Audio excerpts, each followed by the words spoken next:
been meant for this since we were born. No problems now, the coast is clear. It's just the calm before the storm. This must be just like living in paradise, and I don't want to go home. This is the Community Solutions Podcast. Jason Bradley, Andrew Richter, coming at you, episode 92.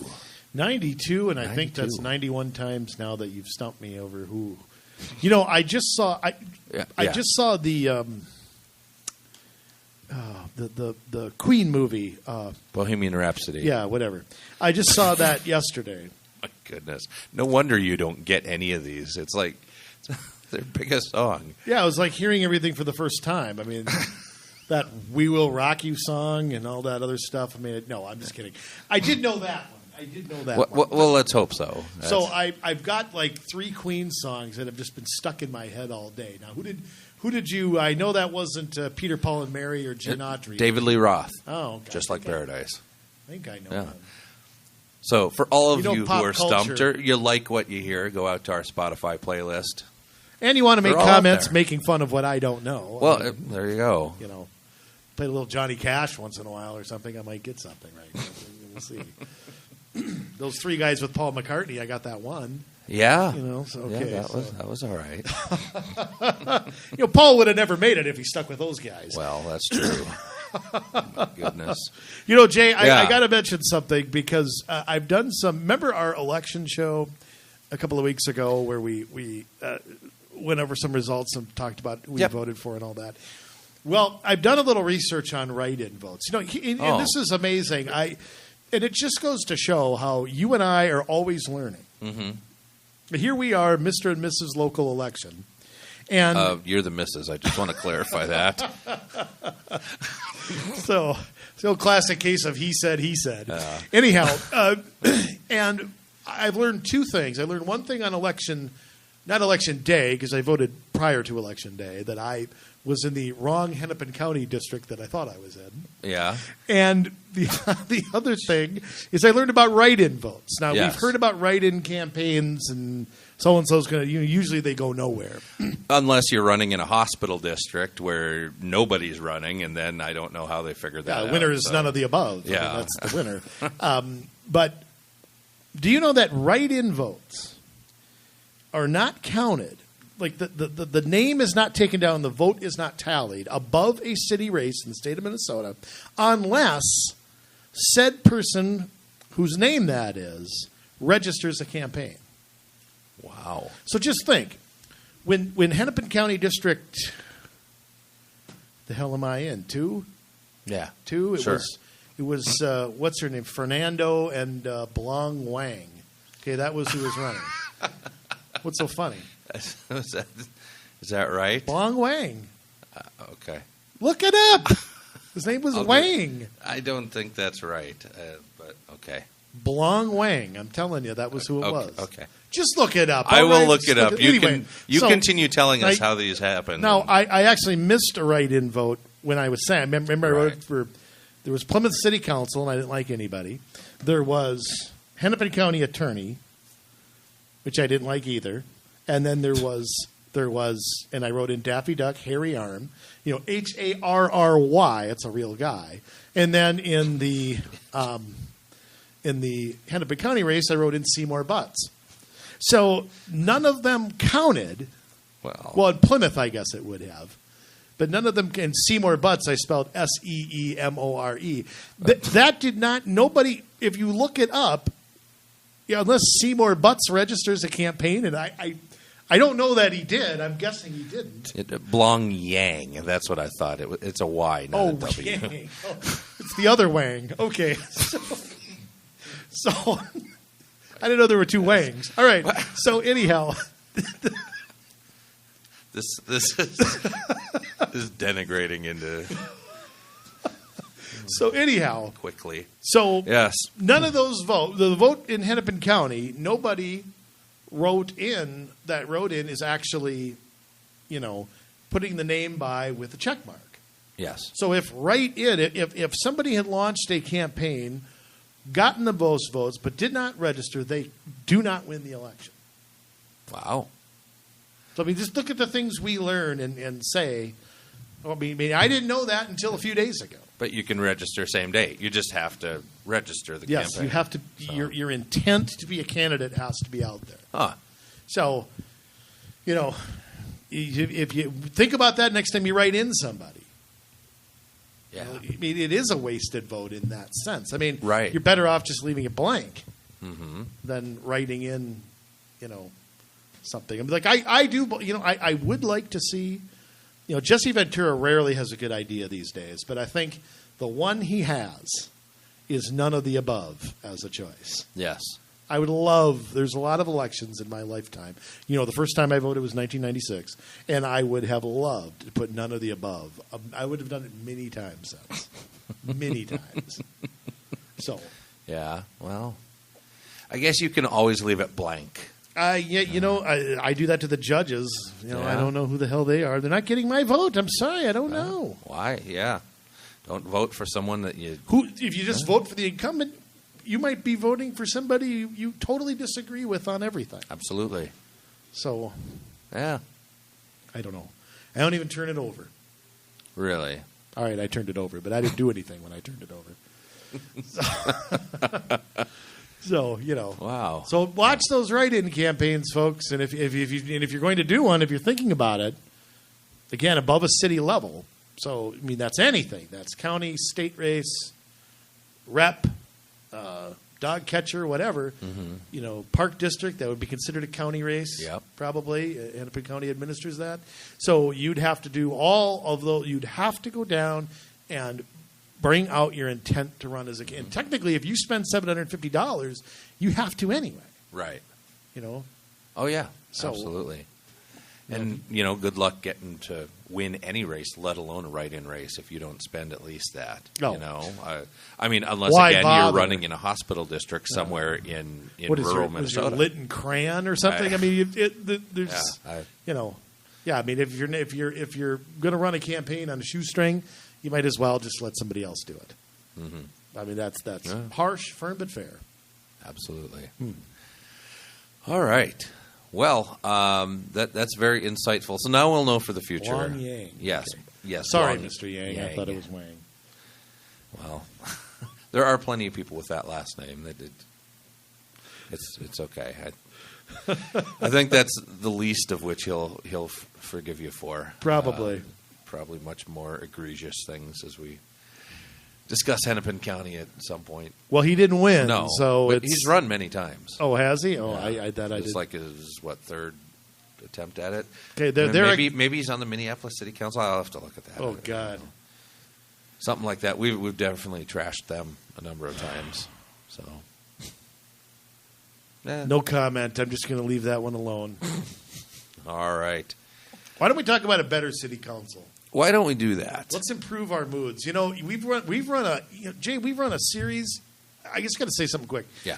Forget the interviews we've done the past couple of months leading up to the election. We have run like 30 consecutive bad episodes giving bad news to people. Yeah.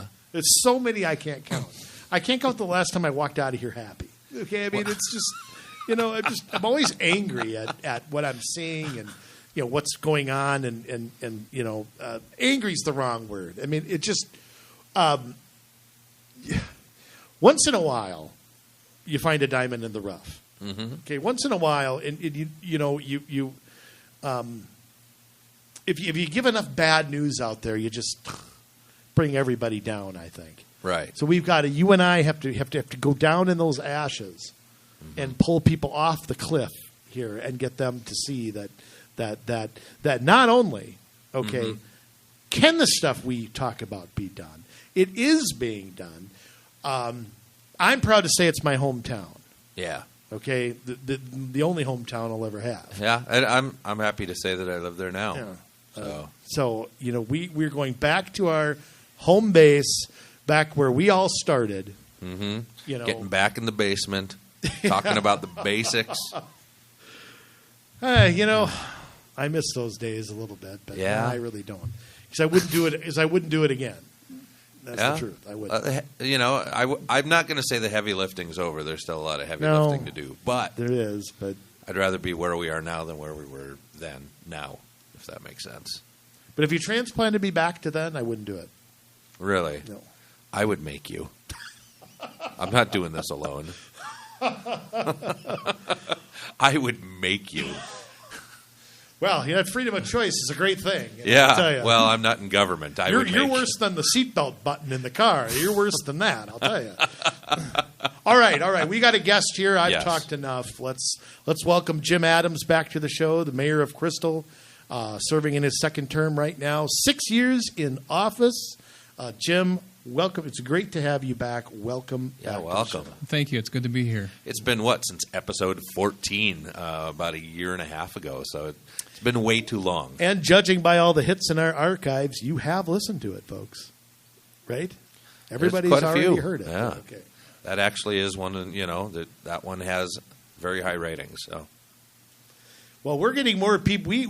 Our audience is now exceeding the U.S. birth rate. I think that's what I got as a little tidbit. I don't think that's true, but it's definitely exceeding like the Japanese birth rate because that's like going in reverse. So. At least the percentage of growth. Yes. Yeah, that's a cut. Remember, in government. In government, that's a cut. Oh, I feel dirty. Oh, it's good to have you back with us. That's good to be back. Yeah, there's a lot that's happened in Crystal over the last, 18 months or whatever since we've last sat you down here for an interview. And I'd love to just hear about some of what you've been doing and get our listeners caught up. Because, we talk about Crystal all the time, at least as much as we talk about New Hope, except when we talk about New Hope, it's never good. So when it's Crystal, we at least can say, here's an idea that maybe your cities could try if you want to try doing something a little out of the box, if you want to step up and take a leadership position in the state, if you want to do something to better the state of living rather than pay more taxes, have more regulation, that kind of stuff. Well, I got to tell you, we are probably the most unique city in the state right now, especially in the metro. There's nobody who operates like we do. Arguably the country. Yeah. I would possibly. But we kind of take a look at things, very similar to how we would take a look at our own family budgets or our own family business, whatever that might be. Mm-hmm. And things are starting to change. It's been 6 years where some of these ideas started, and it's taken a long time to kind of stop the train and, get things turned around. We're barely rolling down the tracks at this point. Yeah. We're just getting started. It's been about 2 years, maybe 2.5 years, where we've decided to become debt-free in Crystal. Wow. And we had to actually do another bond before we could actually stop doing more debt. And there's so much there's so many weird things that happen in our mind with debt. Everybody feels like they have to do debt. They have credit cards, they have house loans, car loans, all these things, and the cities are no different. We're breaking out bonding for just about everything: street construction, street maintenance, buildings, equipment, fire trucks, you name it. There's a culture of borrowing money, and it's that culture that we need to really change. Right. And that's why it's taking so long. Now, Jim, let me just throw something out here. I'm 41 years old. I'll be 42 on the 10th of January, and I have been watching politics since the 1984 election. And I have heard, I'm going to get rid of debt, I'm going to get rid of debt, we're going to tackle the debt, blah, blah, blah, from every politician I've ever heard. Right. So it's what I'm saying is, I've never seen it happen before. Well, so in Crystal, it's not just what I want to point out is, it's not just rhetoric here. Right. We're actually not going to just say that during campaign time and then forget it 5 minutes after we're sworn in. There's a conscious effort from you and the council to tackle this and tackle it not just next week or next month, but long into the future. Yeah, it's a long-term commitment. It's going to probably be past my time in order to accomplish this goal. So, Crystal's got to be very careful in terms of who they elect. Are they really thinking about the same process? Because it's, a lot can be undone in a very short period of time. Right. especially with debt. I mean, if you have no debt and you're flushed with cash that you've been saving for these different projects, all of a sudden your credit rating can be very high, and you got a lot of lenders who are willing to borrow you money. There's a lot of investors who find that very attractive because our debt burden is low. So, but yeah, that's a long-term problem. Let me talk just a little bit about how we've done it, what we've done so far. So far, we've eliminated assessments for street reconstruction and street maintenance. Those are two different parts of making streets in our city. And we should mention, just for people who don't live in Crystal went through a phase plan where they reconstructed. It was like 20 years long, in like 15 parcels or 16 parcels that got the streets totally redone. The last one just happened a year or two ago, right? It was not that long ago. And now the old ones are going through the mill and overlay after 20 years or whatever it is. Right. And there was a thought process prior to that would be another assessment. Right. And it is, if my understanding is right, that is going to not be an assessment in the future. Right. In fact, the first phase of the street reconstruction did go through an assessment for the maintenance. So, that was 4 years ago, and kind of lost that battle. I didn't have, some key members in the council that helped, overturn that the following year, but I lost that battle, and there were people who paid for their street reconstruction 20 years ago about $3,000. Well, you know what they paid for their mill and overlay? $3,000. Oh my goodness! So it's not to mention part of it came from the street reconstruction fund. Correct. So it was part of their levy money too went to that. Yeah, and let's just explain this. I think that we've talked about it way in the past, but just to make sure everybody understands, in case they haven't gone back that far yet to hear. Street reconstruction these days happens in two parts. You tear up everything, put down new sewers, a new bed, and then you put the road down in two parts. And one is kind of the foundation, and then you put another layer over that. And then when things start to erode after a number of years, you come back, you rip off the top layer, and you put a new layer over the bottom layer, which it should still be mostly preserved. For quite a while, so that you're not doing major street reconstruction, except when you really need to, because the sewers need to be replaced or whatever. Right. Water main breaks. Yes.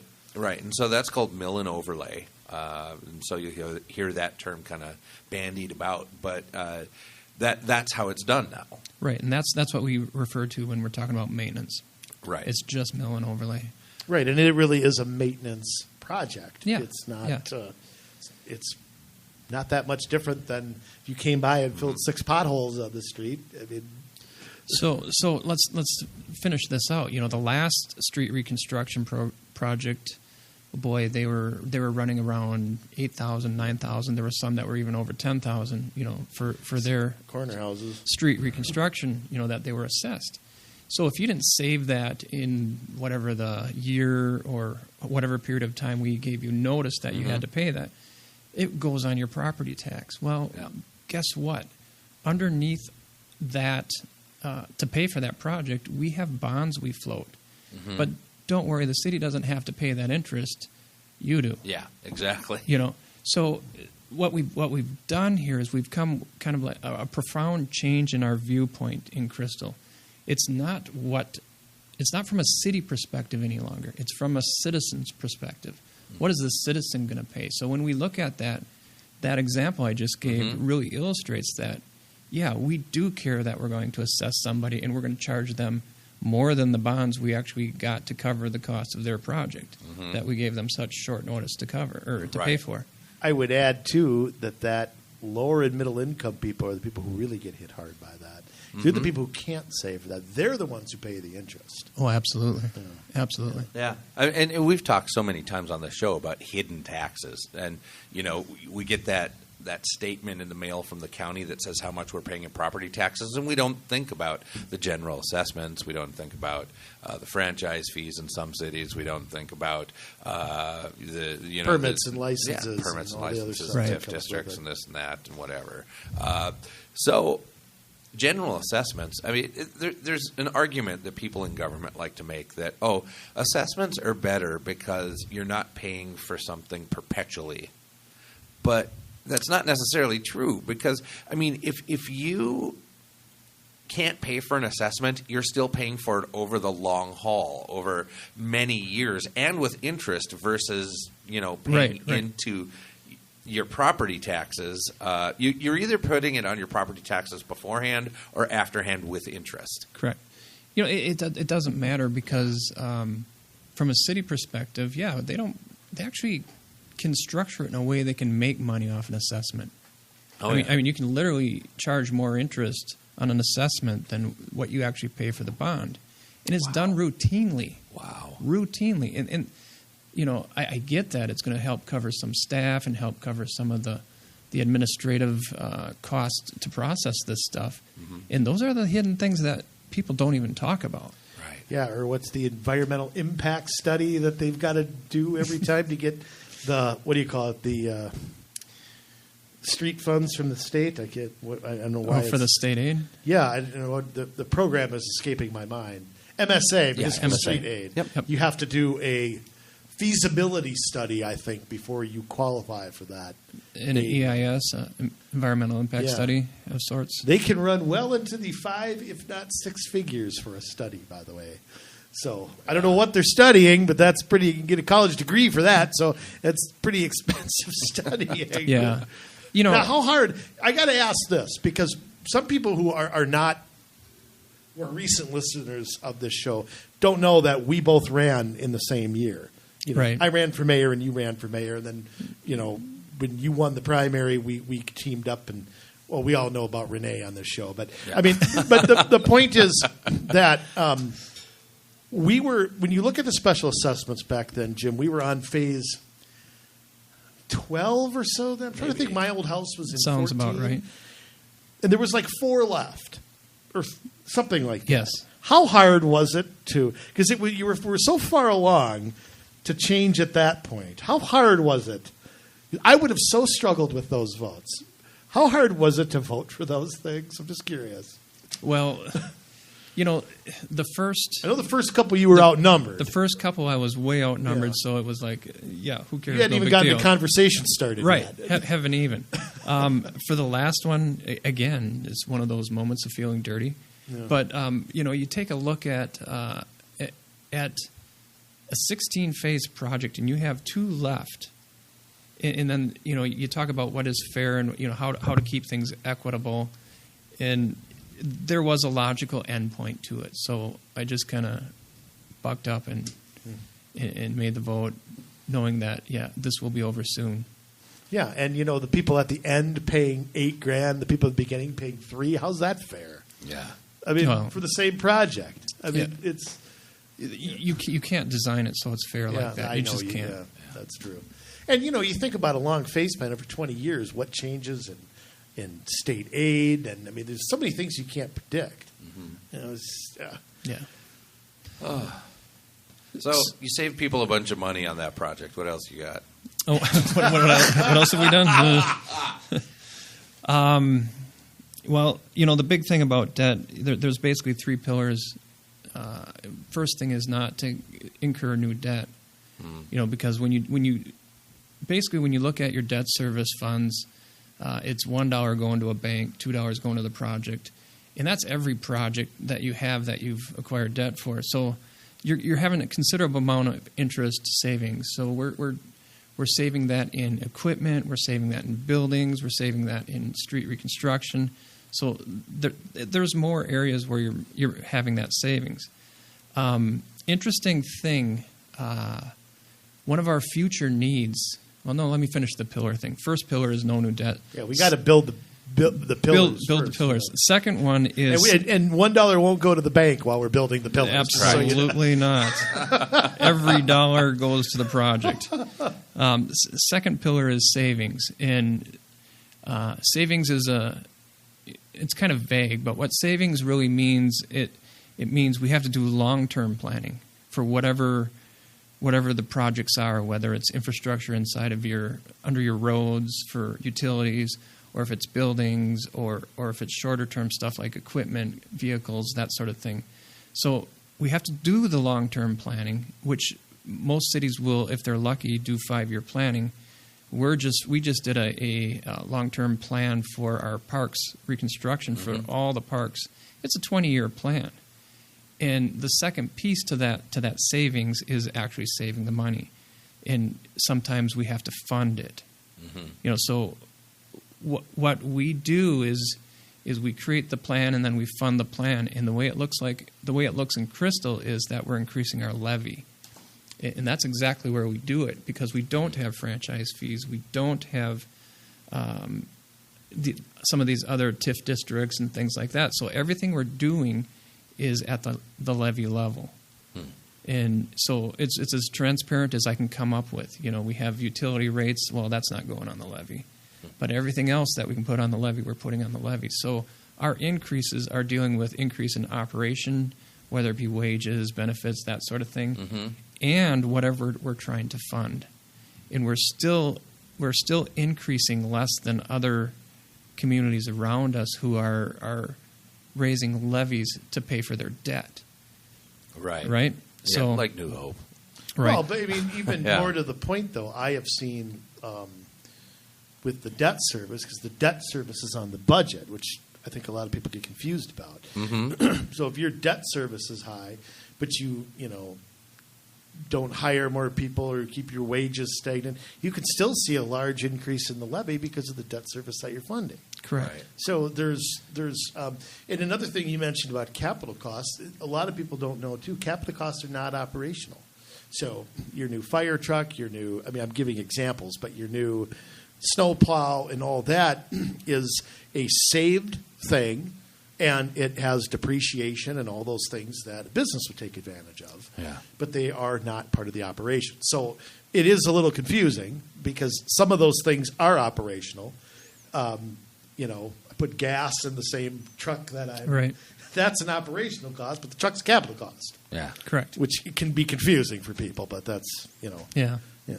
So Pillar 1 is no new debt. Pillar 2 is long-term planning and funding that long-term plan. Pillar 3 is paying off old debt early. So that's going to be the third step. Most of our work right now is in the second level. We still have other things to plan for. We just finished reconstructing roads, 16 phases. Some of them are going to have to be reevaluated and reconstructed completely in 5 or so years. Well, the story was we were going to have a good 25 years before we had to reconstruct, by the time we were done with all these phases. But soil conditions in some areas in Crystal have just required us to do some of that. So we have the luxury of having to do some reconstruction because it brings to the forefront the fact that we need to start funding street reconstruction in the future. Well, it's not that far out. It's not much. It's very little in comparison to the whole city. But at least we have to put that savings mechanism in place. And it creates a pattern of behavior where we have to plan and save for those funds. And that's about the only thing I can get excited about, having to do a reconstruction about 15, 20 years earlier than what we thought. But a lot of things, the way they go in government, it's how we've always done it. This is how we've done it, this is how we've done it. And that's exactly how they almost did assessments for our maintenance for our mill and overlay that you were talking about. Right. And that's how they rammed it through. So if we can establish some new patterns of behavior, that's a big plus. I was a regular attender of meetings and work sessions prior to Jim becoming the mayor. You know that. Yes. This is how we do it. This is how we done it. I probably heard a million times. Yeah. And the funny thing was, I rarely, if ever, heard anybody question it back then. No. Almost zero. There was one or two people, maybe. Well, and that was it. And they were shouted down, and well, that's not. that's not the way we do it here. This is how we did it last time. This is how Right. Golden Valley does it. This is how Brooklyn Center does it, and we're just going to be a parrot and do the same thing. And that's another thing. You still hear it today, even in Crystal, but it's not as often as it used to be. Well, let's get comparisons, see who else is, see what they're doing over in Golden Valley, see what they're doing in Richfield, whatever. Yeah. And then we pull from what they're doing, and there's no thought. You were just kind of taking a poll and, oh, it looks good. Sign off on it, boom, off we go. That's not who we are anymore. We're unique. We're very unique. And people are looking at us, and not yet are they copying, but if we're able to move this down the road a little further, we're going to start seeing people going, how are they doing that? Because we won't be increasing our levy as much as they are. But yet we're funding everything with our levy. It's all there. It's not on franchise fees. It's not on any TIF money. Other way a city could cook up getting your money. All those hidden taxes. Yeah. Yep. Special taxing districts. Local option sales taxes. So Name it. Yeah. So let's dive in just a little bit deeper. We have we've had a proposal we did a needs assessment on a police department because we have some space needs. We have some things that just don't function the way that's ideal, and so we had some analysis done, and that was proposed as, hey, we can get this new shiny building and we can do all kinds of things if we get debt. And that just came a couple months ago. And it's like, no, that's not how we're going to handle it. No, Jim, not to interrupt, but when you say a needs assessment, now, do you mean a new building for police department? Do you mean an expansion? Do you mean you don't have the space now for what you have to do? Where is that going when you talk about a new need? Well, interestingly enough, there were 3 proposals. 2 of them were an expansion at the current location, and another one was a proposal for a new building adjacent to our community center. And that would not only be a police department, but it would also be a new city hall. So that would become a city center. And that got smushed pretty quick. Yeah. And it goes back to how we do our finances. We do our finances from a citizen perspective. Well, guess what we want to do there in the future? What the council currently wants is if there's going to be any expansion in that community center area, it's going to be something serving the citizens. It's not for the convenience of the people in government. We're not going to put city hall, police department, and community center in one place. We're going to just put things that are serving the citizens. We can take our office buildings and we can put them wherever. They don't need to be central to an activity center. So it's just a different perspective and a different way to look at things. Well, I think just from a logistics perspective too. I mean, or the optics of it. It's like you have all the kids and the families over at the community center, and you got somebody being hauled into jail. Hey, Mom, look at that. That's, right. That's not a good plan. Yeah. So not that Crystal has any problem with that. I'm just saying. So that's one thing that's happening, and it's important in the next couple of years. Well, the next council is going to have that conversation, and we're going to have the same fight all over again. We can have this in 1 year, we can have this in 2 years. Well, you know what? If we save for it, we're going to have to increase some levy, so on and so forth. But the bottom line is, we have alternatives.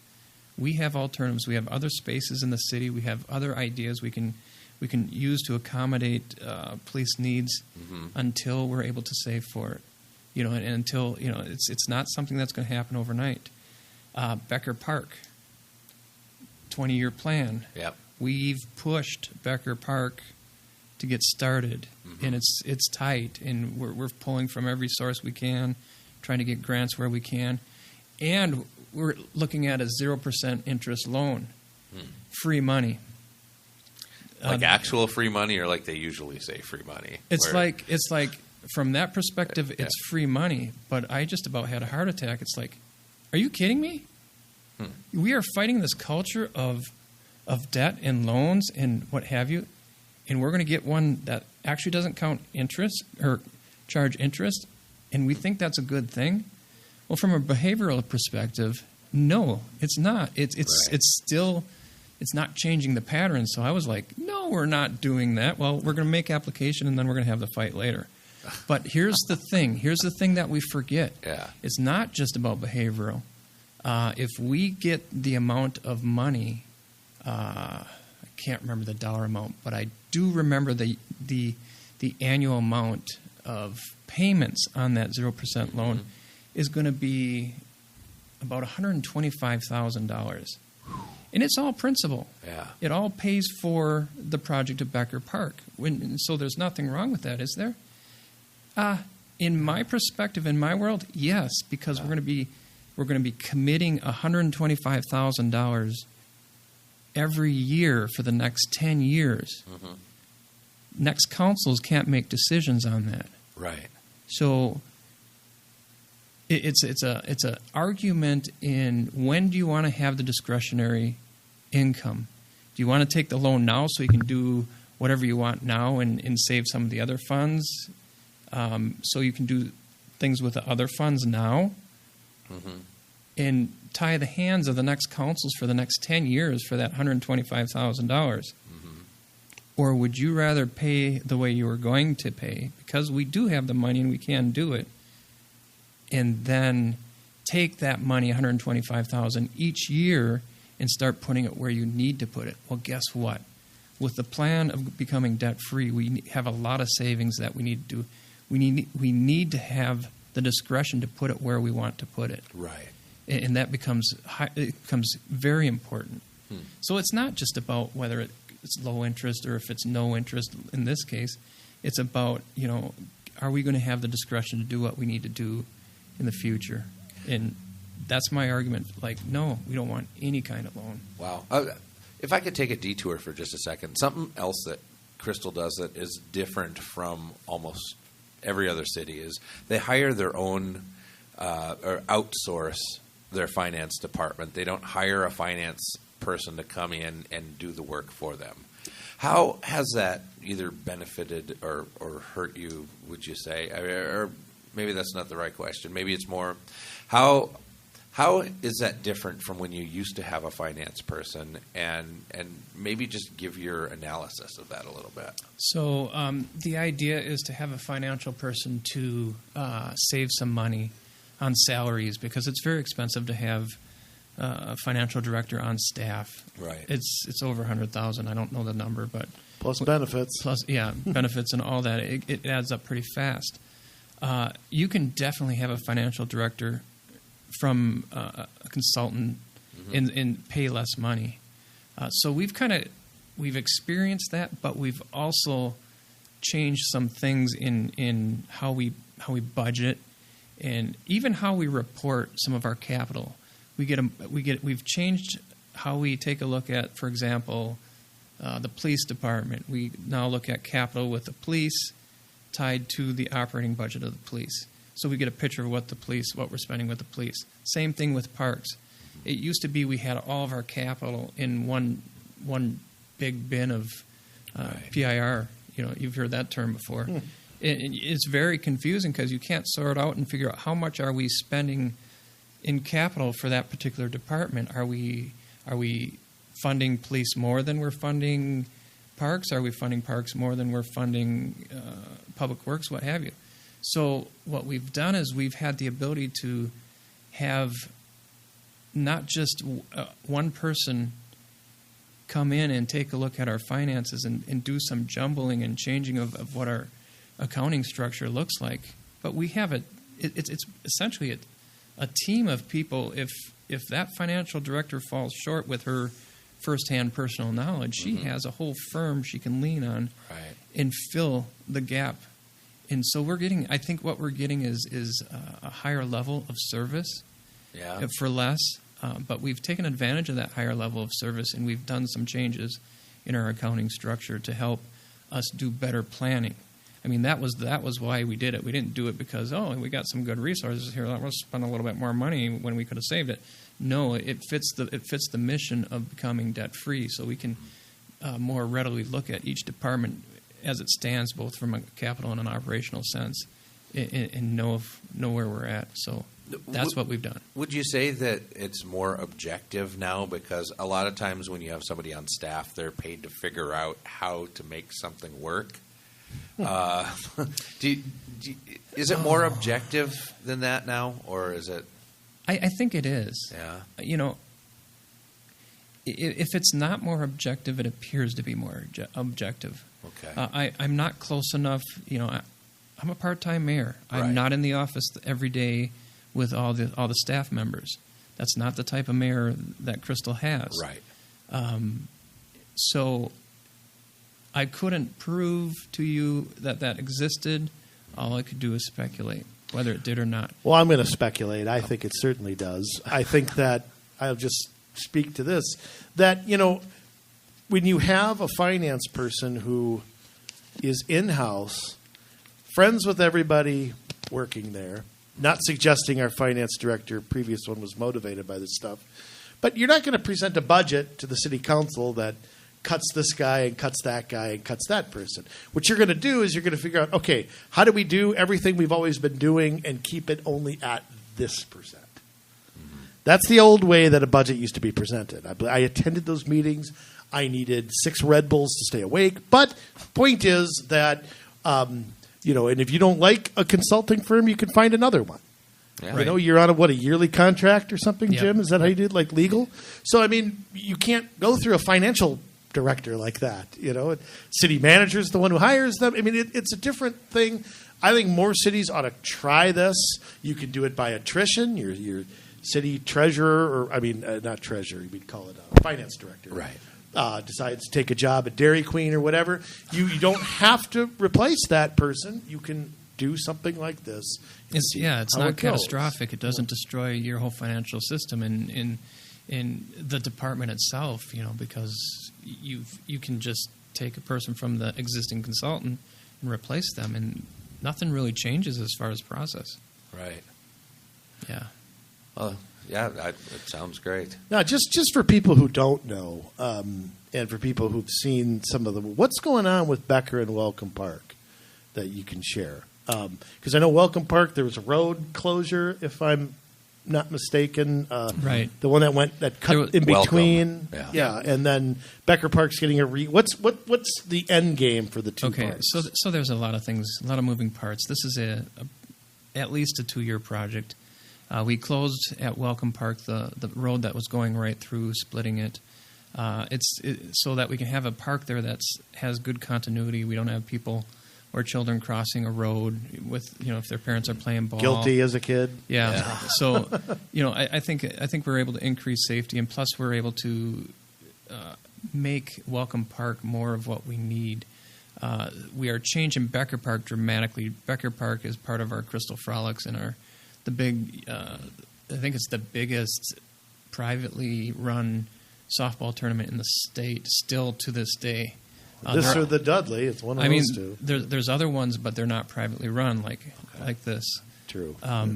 So that being said, we want to continue that. And what's happened is we've built another softball field at Welcome that has an outfield that extends further than what anything did at Becker to deal with some of the more high-powered teams that can really hit the ball. So that's a plus. That's I don't know who's pointing at themselves. Yeah. Yeah, right. At any rate, so a great facility is being built and has been built this fall. We are losing the 2 fields from Becker Park. And Becker Park was the impetus of making the changes at Welcome so that in our transitional year we can still run the tournament. And that's the reason why Becker was done this summer. So the Frolics will be at Welcome. The Frolics will be at Welcome, and it's going to change Frolics.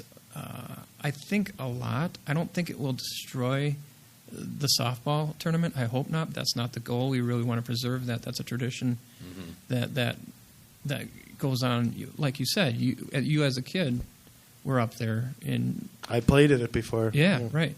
And I've talked to people there who I'm sitting at the stands watching the fireworks go off, and he's a ball player. He says, "Yeah, I remember when my uncle was playing here." And so it's a high school reunion for me. Well, yeah, but it's such a cool tradition to have that tournament in town. But Becker Park is not going to be the location of that tournament. We do have other parks that we're going to rely on. Bassett Creek Park has some softball fields, and Welcome will be the premier spot for that. Does that necessarily mean that's where Frolics is going to be? No. Frolics is going to be in all the parks. I think primarily it will be Becker and Welcome. Tournament at Welcome, and because of Becker and what we're doing with it, we're going to have open spaces, splash pads, performing areas. I'm doing my best to try to get as much of that park wired up as possible so that we can have individual performers happening at the same time as other performances are occurring. I don't know if you've ever been to Summerfest, but if you go to Summerfest and you walk just in their merchant area, you've got bands stuck in with tents. Everywhere you go about 10 feet, you're hearing a different type of music. It would be great to see if we could develop, not into Summerfest, of course, but at least something that has multiple spaces you can enjoy when you're looking at crafts or when you're looking at going to different vending spots for whatever food you want, what have you. So there's a bit of vision there, and quite frankly, people aren't visioning yet. They're just kind of in panic. Oh my God, Frolic's going to be at Welcome next year. How are we going to do that? It's too small, So I think after Frolics next year, we're going to be really, really engaging. Obviously, the civic community, civic organizations that are currently running Frolics, but I think you'll see an expansion into businesses. I think you'll see an expansion into churches, expansion into just every aspect of our community coming together to create these different aspects to what Frolics looks like. And that's something that I'm going to try to promote best I can to get that, get a new vision.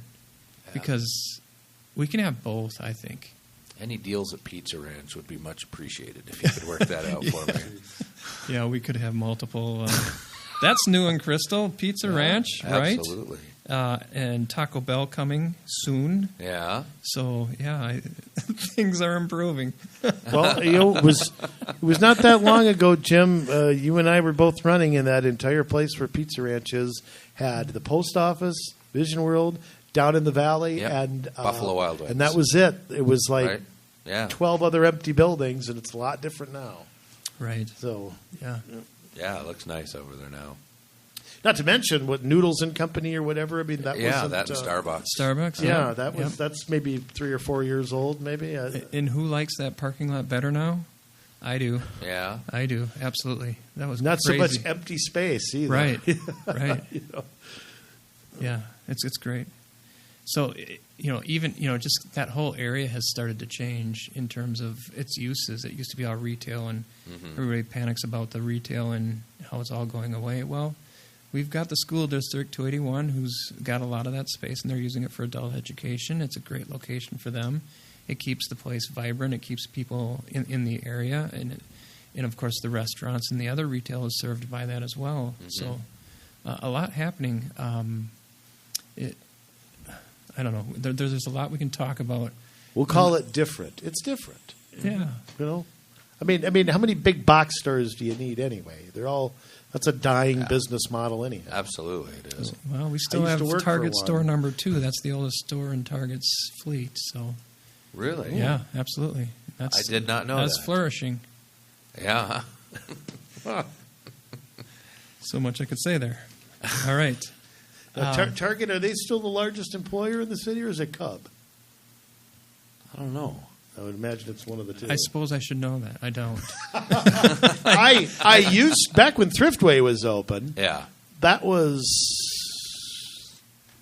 Thriftway. I want to say Thriftway, Cub, and Target were the top 3. The medical center was 4th, and I think the city was 5th. Yeah. Back before we ran. I think that was something when Thriftway was still around. So I think that was the top, but maybe... I could be wrong. Yeah, the old about that. Thriftway has been bought by U-Haul. Oh. It's going to become self-storage. Oh, wow. Oh, yeah. cool. Inside storage. I don't know if they're doing any rental from there. I think they're maintaining their other location in Crystal as well. Are they utilizing that building, or are they tearing down? Oh, okay. Yeah, they're using that building. Oh, wow. Now, across the street, Herzing University, they moved out. Okay. So they have that building that's on stilts. Yeah. That's going to be raised, torn down. Yeah. And there's going to be another storage unit built in that space with a new building. Okay. That building used to freak me out on stilts. Yeah. I just was always...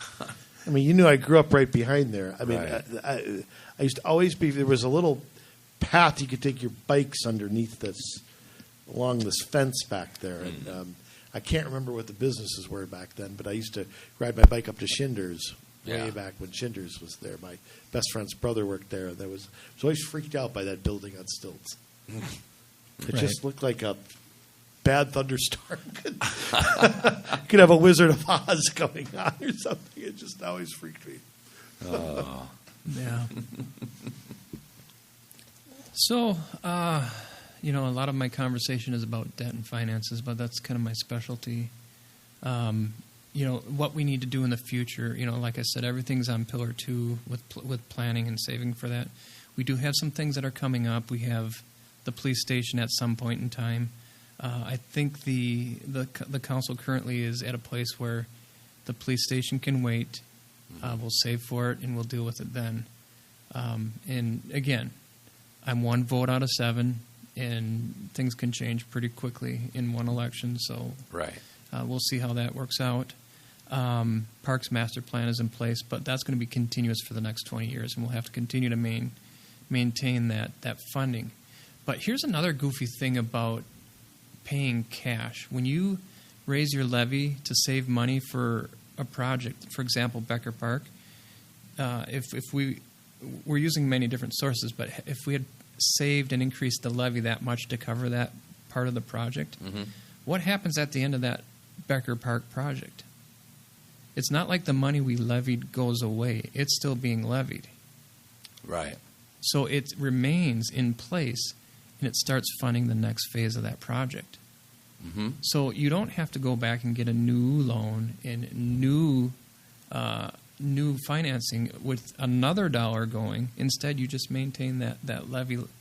You take the money and you spend it on the next project. The next project, yeah, absolutely. And that's the same thing. When we start saving for a police department, we're going to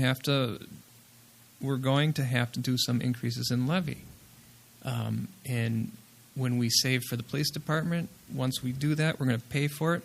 We're going to draw down our savings account by the amount of that police department, whether it's a new building or an improvement. Hopefully it'll be an improvement. That money still remains for whatever's next down the road. Is City Hall going to be next? Well, hopefully we can design it in a way where some of the construction for the addition at the police department can be used for administration as well for city. So maybe we can stay that off for another 20, 30 years. There's this long-term planning.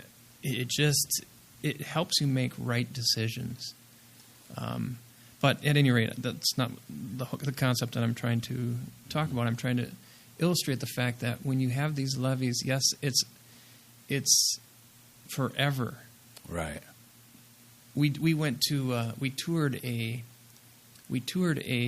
community center in a fairly young community where it's growing, not fully developed like us. They got a lot of money coming in, larger houses, that sort of thing. They bonded for their entire community center.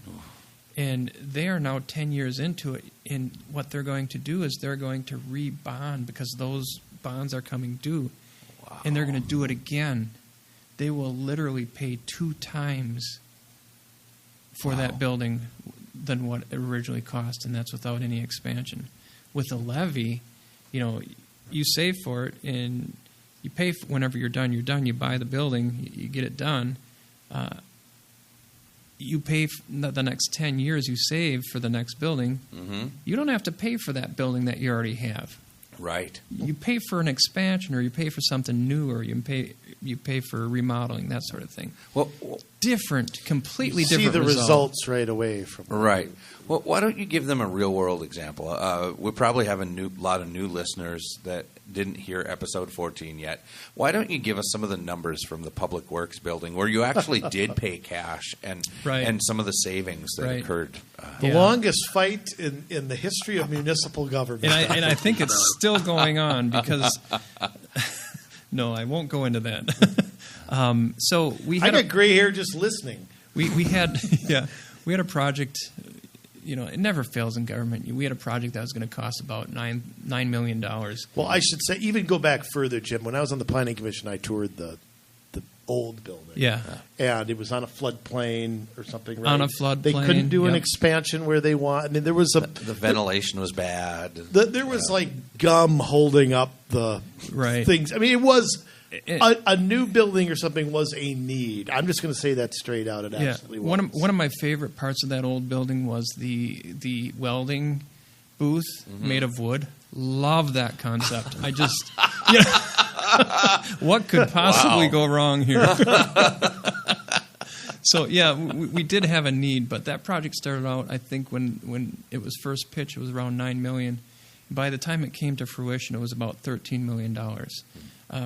We ended up going to a different location, buying property, and there were a lot of costs, and it's a lot bigger space than what we had. We have a lot safer work environment for the public works people, so it was a win. But the piece that you're referring to is how to pay for it. We had the money. We had saved about $9 million. We could have paid cash for $9 million. Well, guess what? It ballooned to 13. So, okay, well, we're going to bond for the balance of that. Well, no. We don't need to bond for the balance. Let's think about this. Do we have funds that we can use that we already have so we can pay cash? Well, it was... yes was the answer. Yeah, yes was the answer. Yeah. And it came down to the last meeting that we had. One of the council members had asked, can we just bond for the whole building, the whole $13 million? And, of course, I'm losing my mind, and trying to be as calm as possible. And they brought those numbers to the table, and basically it amounted to $6 million for $13 million to finance $13 million. So a $13 million building, we would pay $19 million for. Right, right. And to this day, I get called a liar for those numbers. Those are made-up numbers. No, those are the numbers you requested personally, and we reviewed in a public meeting. By the way, if it is in City of Crystal, it is in the meeting notes from 2014 in the packets. If you want to go back there and look. Yeah, can't remember the date, but that's where I got it. Right. So it was done by the city finance. Charlie was still there, so it was done by him. It was his numbers that one or two people on the council asked for. Right. So, right. Yeah. And I was called a liar too many times. Oh, too, yeah. Just to let you know, you weren't alone. Right. Funny numbers there. You call yourself an accountant? What? Yeah, well, whatever. I do run out of fingers. Just crazy accusations. But it was really nice because that really illustrated the power of what I've been trying to educate people about. $1 goes to the bank, $2 goes to the project. Mm-hmm. If you've got debt for whatever portion of any project you have that debt for, that's normal. That's normal. But it's only 1 or 2%. Well, then tell me how come when I look at my my debt fund, $1 is, just take the whole amount we're paying each year, divide it by 3. 1/3 is interest. The other 2/3 are going to buy down the principal. It's easy math. Because people don't know how a bond works. You pay the interest in the first year. Mm-hmm. Then that interest is in the second year. It's not 3%, 13 million times 3%. No, that's not how it is. It works like a mortgage. Well, you pay it. You start the debt high, mm-hmm. and then it goes down as it goes. Sure. But look, you wouldn't be surprised how many people don't get that. I am not surprised anymore, but I used to be. I mean, I learned about bonds at a fairly young age, and most people say a bond, and they think of the all-time Savings home run bond. king. Yeah. They don't think of, Well, a lot of time, first time someone will see that is when they buy a house and they get a mortgage and they get this big, long amortization schedule showing principal, interest, and all that stuff. And you look at the bottom, in over 30 years, you more than double pay for what your house was purchased for. Yeah. Assuming you didn't refinance and pull money out and put that into perpetual paying of interest. Yeah. But, what I talked about earlier was, we're changing the culture. Our culture is designed to look at the interest rate, 1%, 2%. Wow, that's free money. We heard that how many times in our council meetings? Well, no, it's not. It's still 1/3, 2/3. But that's the language of the banks. That's the language of consumerism. So that's what we've been all taught to deal with. That's we get that through our education system, and nobody's really opening up the amortization schedule to see what's going on behind the curtain, and that's what's happening, and that's why people are struggling so dramatically in their own personal finances, because they're using credit cards, they're getting student loans, they're getting their car loans plus a mortgage. What's left after that for discretion? Nothing. We're applying that same concept to the savings. Yeah, we're applying that same concept to the city. If we're going to bond for everything, all the money we take from our citizens is going to be to service those bonds. It's not a good use of taxpayer money, in my estimation. Yeah. So now let me ask this. So, in the time you've been there, I mean, you've had to work a lot to get this stuff changed. I mean, and you've won a few fights, you've lost a few fights. Right. And you mentioned having like a 20-year vision and all that. I mean,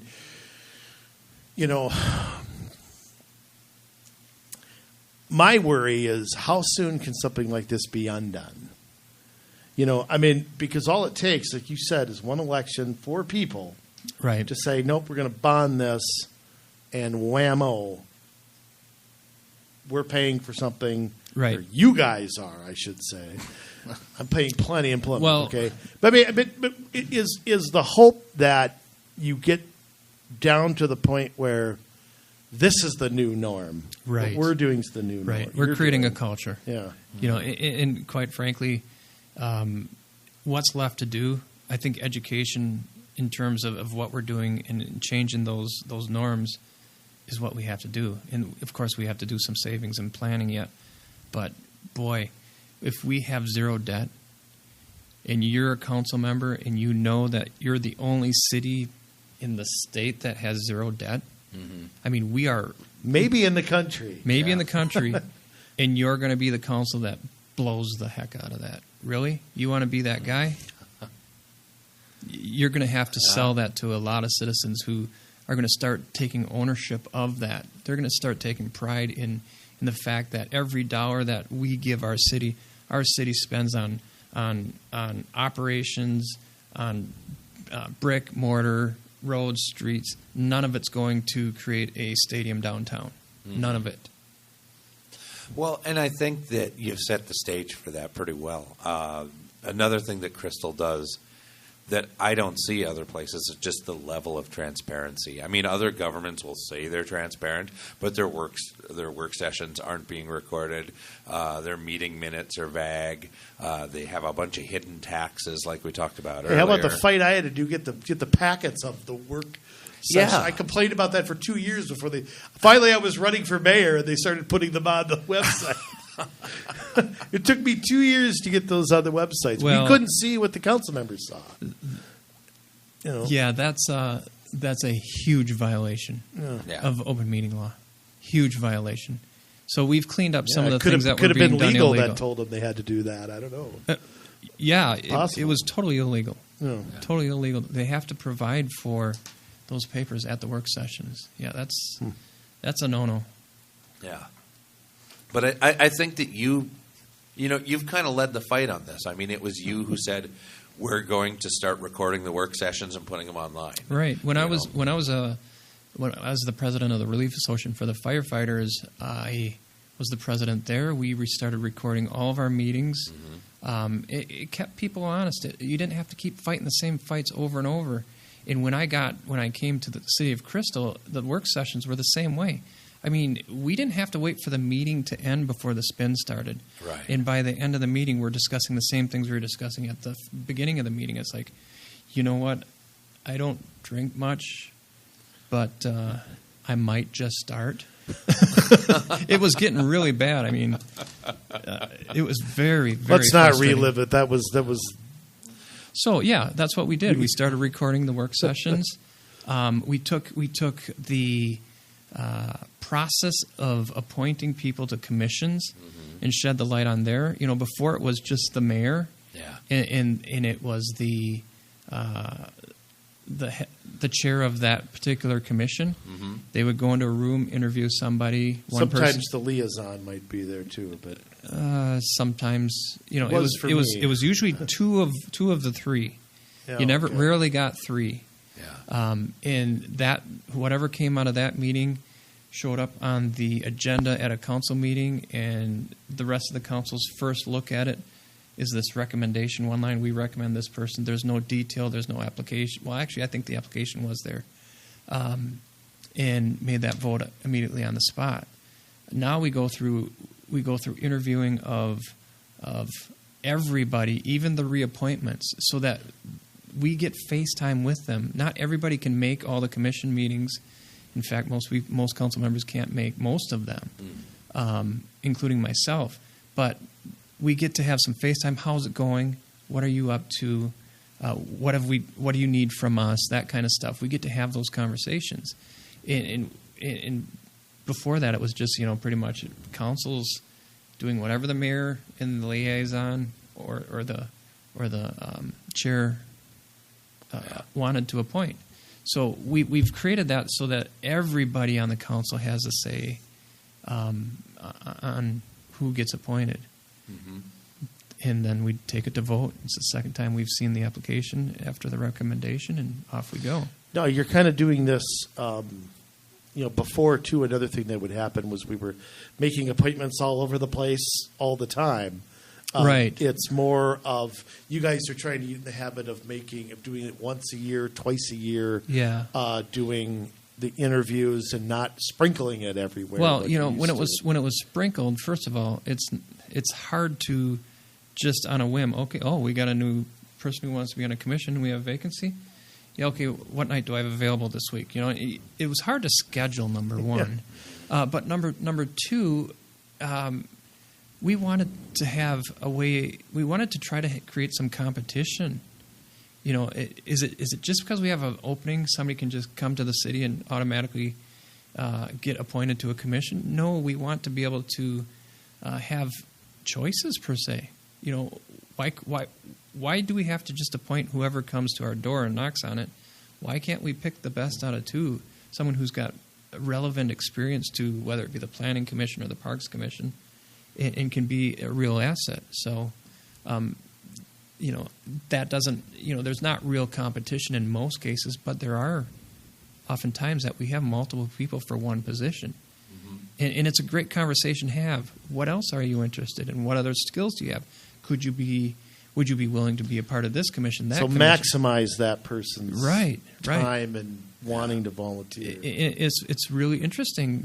There's enough questions asked by the council now. It's not just one person's perspective, where you get a feel for what these people, what their interests are, what their skills are, and it becomes more glaring what their strengths are, and it's like, dude, you don't belong in this commission. You should be over here. Well, and the outreach task force, another thing that's been created under you that citizens of Crystal might have heard about, not really sure why that was created or what. Can you give us a quick what they're up to? What was the thinking behind? I don't think we talked about that last time. No. Community Outreach Task Force is a task force that's designed to not be a commission, not to be under the thumb of the council. It's a place where people can come and they can bring their ideas, and they don't have to have a directive from us. So they're less tethered to a set of bylaws, and they can do various things. Things that have come out of that have been planting flowers at the parks, The idea I think initially was to create a volunteer base. I'm not sure it remains there, but we have a historical society now. That is born out of the outreach task force. A bunch of people said, hey, we have a history here. How come nobody's keeping track of this history? Well, let's do it. And they did. The crystal ball, which is the concept of bringing the different neighborhoods together. We have Night to Unite for us to get to know our own neighbors. That's kind of a civic or a city-driven or a community-driven thing so that, we know who we live next to. But what about the rest of the city? What do we do besides frolics to bring the whole neighborhood, all the different neighborhoods together? Well, the crystal ball was kind of born with that in mind, and now we have neighbors.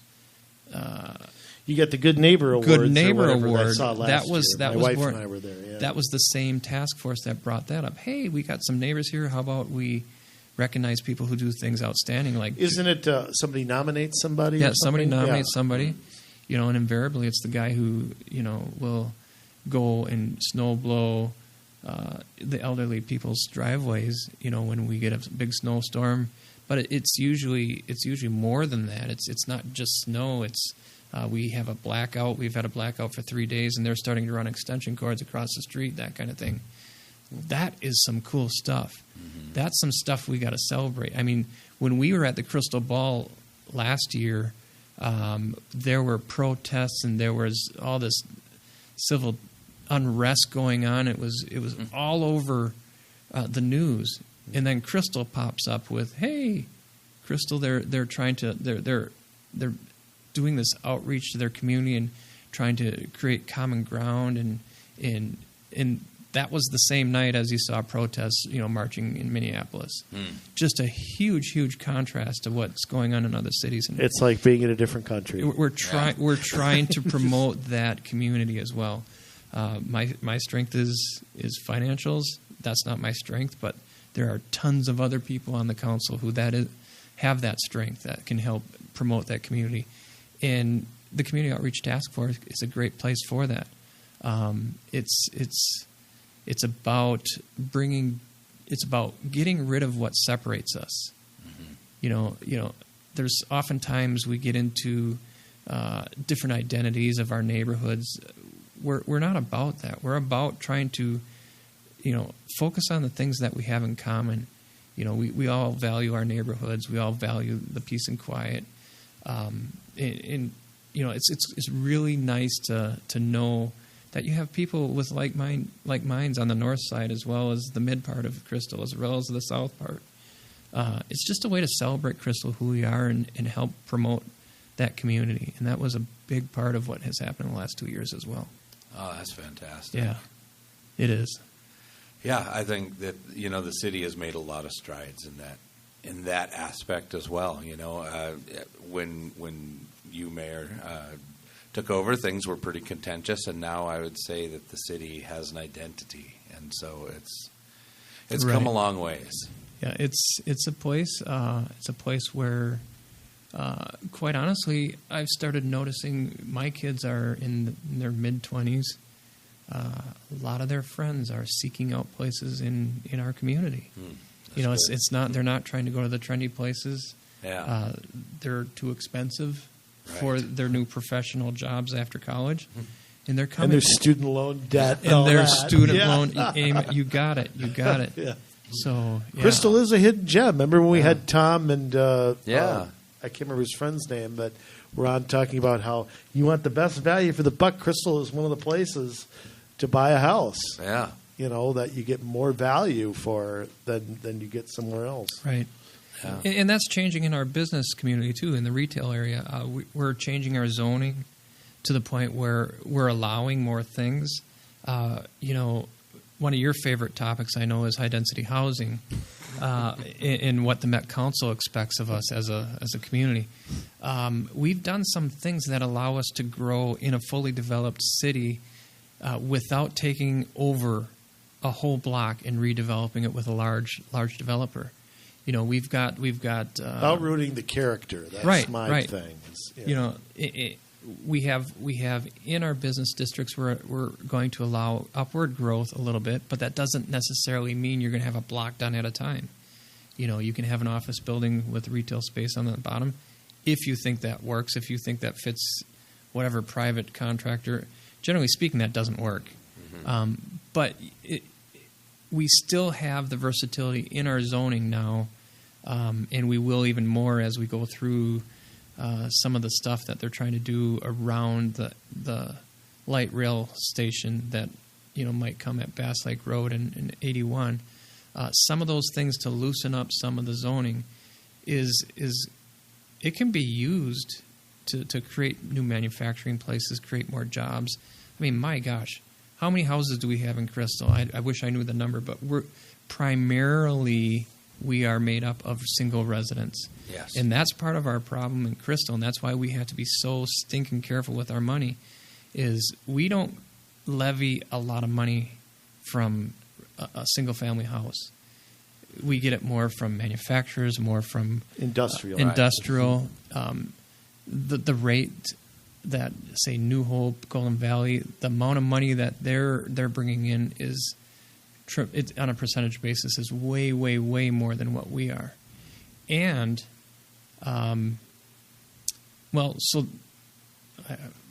lost the point where I was going. There's so many different ways I could have gone there. Well, the point is that we are, if you want to call us, limited into how much we can grow. Yeah, I mean, we just are.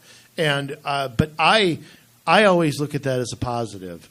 We've got unique neighborhoods in Crystal that you don't have. You got the coolest shape of a city that you'll ever see. You have no idea. Right. If you got to take a GPS and a map or stuff where you're out campaigning, and you got to look at, okay, there's blue signs, there's green signs on the street. And those been there have firsthand. Yeah. So I mean, it is unique. All the little neighborhoods. It's something different, I think, than any other city, and I think that's when I talk about high density housing and tearing something down and rebuilding some trendy looking modern thing, I always believe that something is lost in that. The way when we loosen up those zonings, it will also, you can do one or two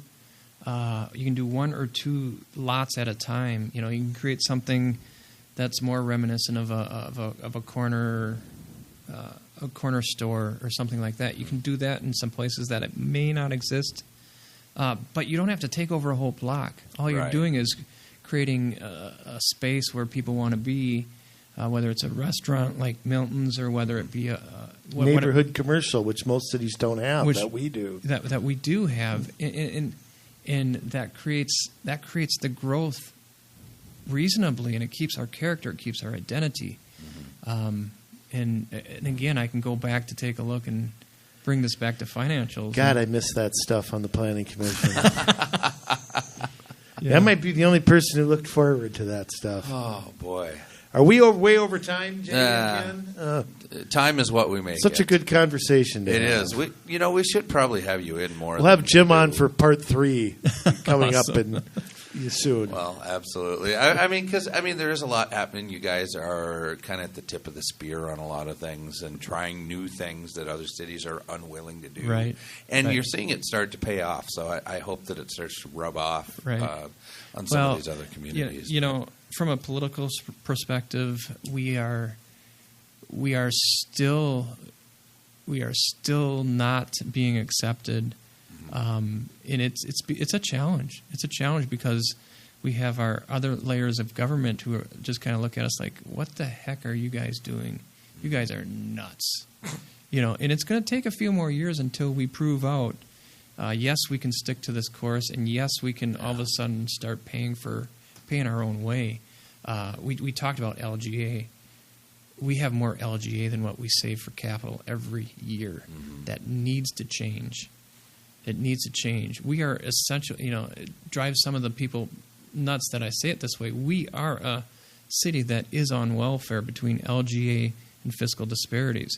So why the heck would we go to a payday lender to commit all of our discretionary income to the banks? That's how we've been operating. Wow.